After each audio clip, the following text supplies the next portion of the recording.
प्रेम की बात चल रही, प्रेम के गीत गाए जा रहे हैं, प्रेम के भजन गाए जा रहे हैं, और प्रेम का मनुष्य के जीवन में कोई स्थान नहीं।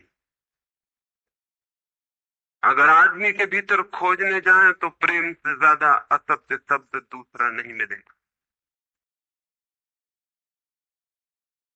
और जिन लोगों ने प्रेम को असत्य सिद्ध कर दिया है और जिन्होंने प्रेम की समस्त धाराओं को अवरुद्ध कर दिया है, और बड़ा दुर्भाग्य यह है कि लोग समझते हैं वे ही प्रेम के जन्मदाता भी।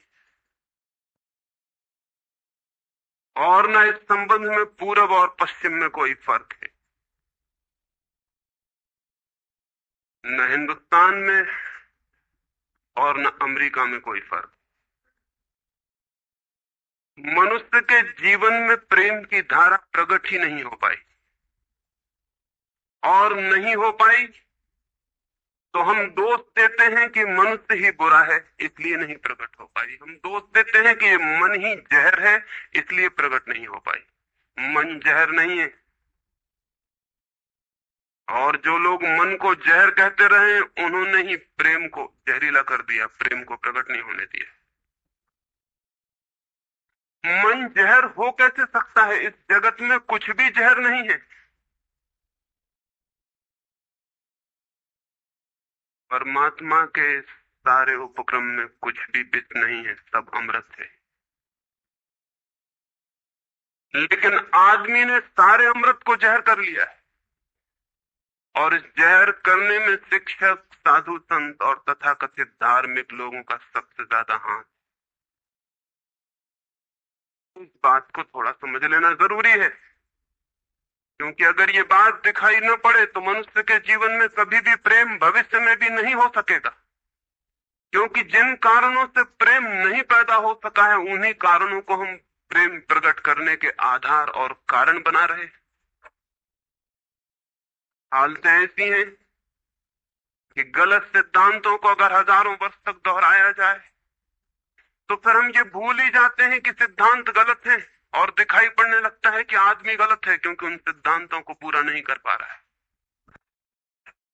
ये आदमी पैदा हुआ है 5-6 हजार या 10,000 वर्ष की संस्कृति का, ये आदमी फल है। लेकिन संस्कृति गलत नहीं है, ये आदमी गलत है। आदमी मरता जा रहा है रोज, और संस्कृति की दुहाई चलती चली जाती है कि महान संस्कृति, महान धर्म, महान सब कुछ, और उसका ये फल है। आदमी उसी संस्कृति से गुजरा है और ये परिणाम है उसका। लेकिन नहीं, आदमी गलत है, और आदमी को बदलना चाहिए अपने को। और कोई कहने की हिम्मत नहीं उठाता कि कहीं ऐसा तो नहीं है कि 10,000 वर्षों में जो संस्कृति और धर्म आदमी को प्रेम से नहीं भर पाए वो संस्कृति और धर्म गलत हो। और अगर 10,000 वर्षों में आदमी प्रेम से नहीं भर पाया तो आगे कोई संभावना है इसी धर्म और इसी संस्कृति के आधार पर कि आदमी कभी प्रेम से भर जाए? 10,000 वर्षों में जो नहीं हो पाया वो आगे भी 10,000 वर्षों में होने वाला नहीं, क्योंकि आदमी यही है, कल भी यही होगा। आदमी आदमी हमेशा से यही है और हमेशा यही होगा। और संस्कृति और धर्म जिनके हम नारे दिए चले जाते हैं, संतों और महात्माओं की जिनकी दुहाइयां दिए चले जाते हैं, सोचने के लिए हम तैयार नहीं कि कहीं हमारा बुनियादी चिंतन की दिशा ही तो गलत नहीं है। मैं कहना चाहता हूं कि वो गलत है, और गलत सबूत है ये आदमी। और क्या सबूत होता है? एक बीज को हम बोएं और फल जहरीले और कड़वे हों तो क्या सब सिद्ध होता है? सिद्ध होता है कि वो बीज जहरीला और कड़वा रहा होगा। हालांकि बीज में पता लगाना मुश्किल है कि उससे जो फल पैदा होंगे वो कड़वे पैदा होंगे। बीज में कुछ खोजबीन नहीं की जा सकती। बीज को तोड़ो फोड़ो, कोई पता नहीं चल सकता कि इससे जो फल पैदा होंगे वो कड़वे होंगे।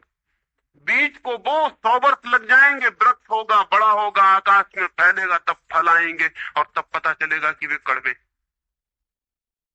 10,000 वर्ष में संस्कृति और धर्म के जो बीज बोए गए हैं ये आदमी उसका फल है, और ये कड़वा है और घृणा से भरा हुआ है।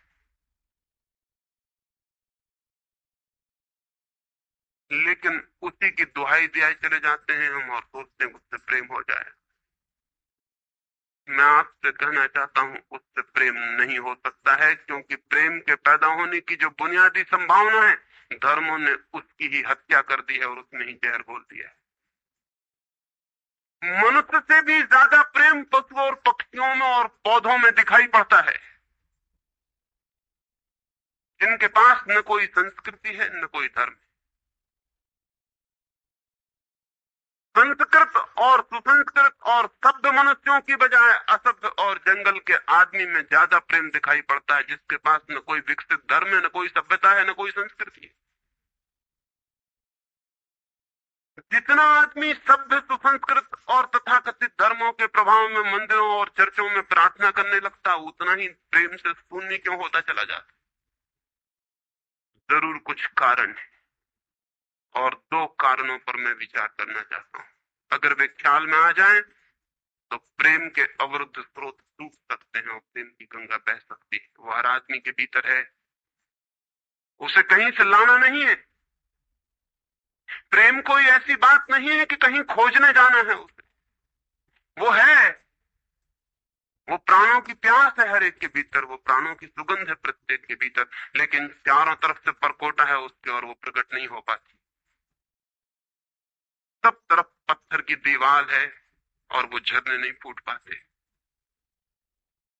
तो प्रेम की खोज और प्रेम की साधना कोई पॉजिटिव, कोई विधायक खोज और साधना नहीं है कि हम जाएं और कहीं प्रेम सीख लें।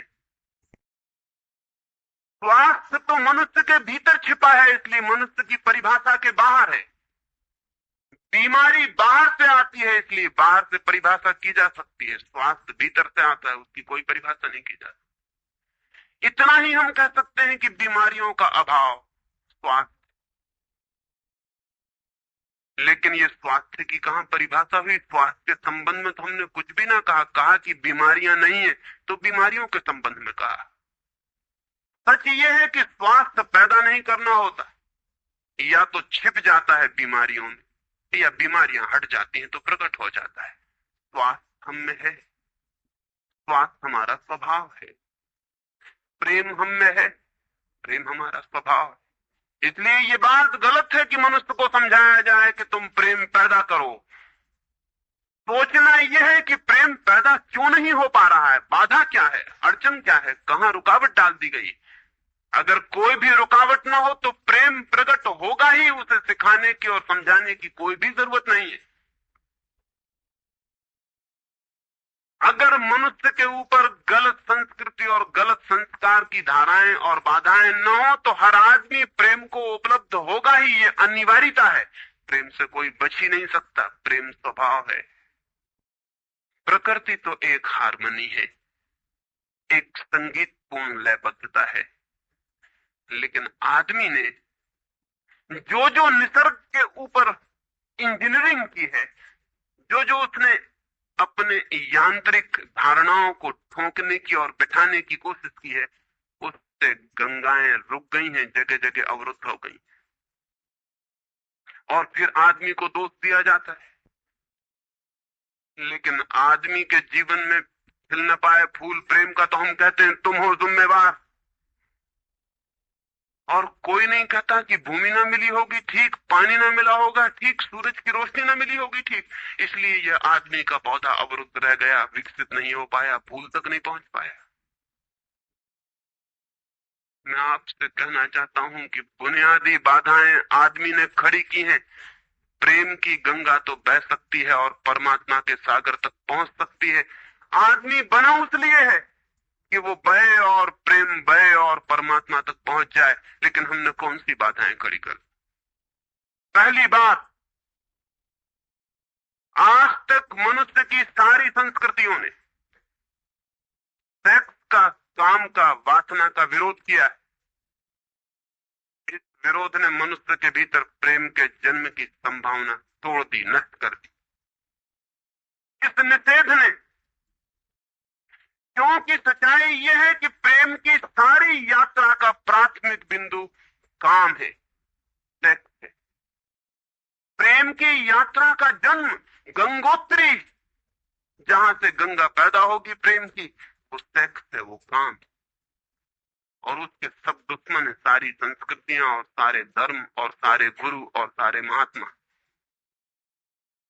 तो गंगोत्री पर ही चोट कर दी, वहीं रोक दिया। पाप है काम, अधम है काम, जहर है काम। और हमने सोचा भी नहीं कि काम की ऊर्जा ही, सेक्स एनर्जी ही अंततः प्रेम में परिवर्तित होती और रूपांतरित होती।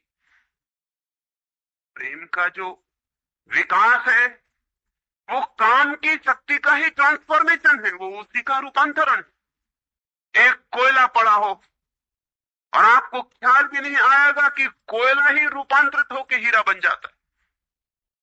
हीरे और कोयले में बुनियादी रूप से कोई भी फर्क नहीं। हीरे में भी वही तत्व हैं जो कोयले में, और कोयला हजारों वर्ष की प्रक्रिया से गुजर के हीरा बन जाता है। लेकिन कोयले की कोई कीमत नहीं है। उसे कोई घर में रखता भी है तो ऐसी जगह जहां दिखाई न पड़े, और हीरे को लोग छातियों पर लटका के घूमते कि वो दिखाई पड़े। और हीरा और कोयला एक ही है, लेकिन कोई दिखाई नहीं पड़ता कि इन दोनों के बीच अंतर संबंध है, एक यात्रा है। कोयले की शक्ति ही हीरा बनती है,